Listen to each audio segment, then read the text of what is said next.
Guys, we have a special guest today, friend of the channel, the state champion, Al Fornaro, here at the Massachusetts Coaching Association Clinic. You know what? You want to talk about the clinic first? Our clinic directors do a great job of bringing in a wide variety of coaches, professional, Division I, all the way down to Division III, and then they have high school coaches. Two of my coaches will be speaking tomorrow, and it's a great way to share ideas as well. Sometimes there's a lot more going on here, dining area, than upstairs, because guys will go to a talk, and you'll see the staff come down and they'll commiserate on what they might want to take from that talk they just had and try and implement in their program. When you have the opportunity to be around like-minded people, brings the juices out and generates more great thought. And what is it like seeing some of these guys? If you did stumble into somebody that you might have crossed paths with. Some of the scary things that there are young men coaching now who I coached or coached against, like Coach St. Pierre. I coached against him when he was in high school, and now he's obviously doing great things up at St. John's. But it's good to see those guys where talk about it's hard to get officials this day and age. Same thing in high school sports, getting coaches. Not everybody's a teacher. Not everybody owns their own business. I think if you have passion for the sport, you find a way. You had a tremendous 23 season. And while maybe in the past, you want to talk about just recalling the past 6 months, what that was like. It was great. It really was. I think that our young men, obviously, who deserve the credit, they're the ones who played. I haven't made a tackle or have to try to make a tackle many years, and that's a good thing because I'm not tackling anyone. We felt we had some pretty good athletes coming into the year. Right away, we lose Charlie Camello. At that time, we didn't know. When we got him back, it was for 3 plays, done for the year. A couple of tragedies, which are terrible when you just speak of them, but I think that what our young men were able to do was to be so resilient, give that time, and understand that that's important, to support the families of the people, to be able to go out every day at practice or on a Friday night for 2.5 to 3 hours and just be a young man again. It's a pretty special thing. I can't say the swear word, but it's embrace the S. It's a tough thing, but that's life, and these things happen. In this senior class, just in December, you had Henry sign, you had Montero sign, Hammy sign, Camella sign. Greg Celestin is signed with Sacred Heart. Caleb Brown signed at Stonehill, which is he's going to be a very, very good player there for him. Nick Angelini is going to go to Hamilton. This is a banner group of young men going on to play college football. They love the game because they all know, don't love the game, don't do it. There's no JV team. There's no freshman team in college. That dude over there might be 23, 24 years old. You better be, because just on knowledge alone, they're so much more advanced. Forget about the physical stuff. We all know that. They obviously had passion, and hopefully that our assistant coaches instilled a lot of that into them where they wanted to make this something they wanted to do in college. One player that we're really excited to watch for the upcoming season, Coach, everybody's been talking about Will Wood.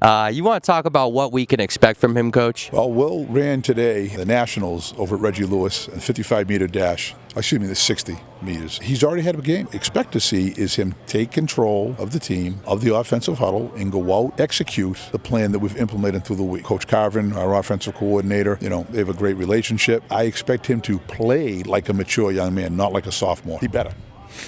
He did sit behind Henry. I think that will benefit him in the long run. It did. He was like a sponge and listened to all the things that Matt were teaching. He's got a different skill set. He's got good speed. Not Henry Hasselbeck. There's only one of those guys. Will's actually bigger. Will's about 202 pounds. Henry was not 200 pounds during that season. He actually throws a 5-yard out very well. He gets the ball out of his hand really quick. If we can get him to read the defense and get the ball out of his hand, I think we'll be okay. So obviously BC High job is open. What is your relationship with BC High in terms of what you know about them? From what I hear, good historic program. You want to talk about the job itself, Coach? Well, obviously, as you said, very historic. I played against them when I was in high school. They were Super Bowl champs. They were a 2-platoon team except for one man, Joe Nash, who was a 2-way tackle, played with Seattle, played at Boston College prior. Very large school, numbers-wise. Big linemen, historic. I've always had big linemen. Big, strong quarterbacks. We always say it's because the wind over there is just hellacious, and they learn to, whether it's true or not, throw the ball against that wind. I think it's an intriguing program for anybody who wants to venture into it. They're not too dissimilar as we are, as being a religious school, being a parochial school where boys, they're expected to do other things outside of the field and outside of the classroom. They're very faith-based, as we are. And I think for the young men who are there now, they want to go and be like they were in the heyday when Coach Carter was the coach. Even when Coach Gaff was the head coach, Coach Bartlett, and they flip-flop, and they've got success, and they've won a couple of state championships, which, by the way, should not, this is going to be heresy, that shouldn't be the only goal.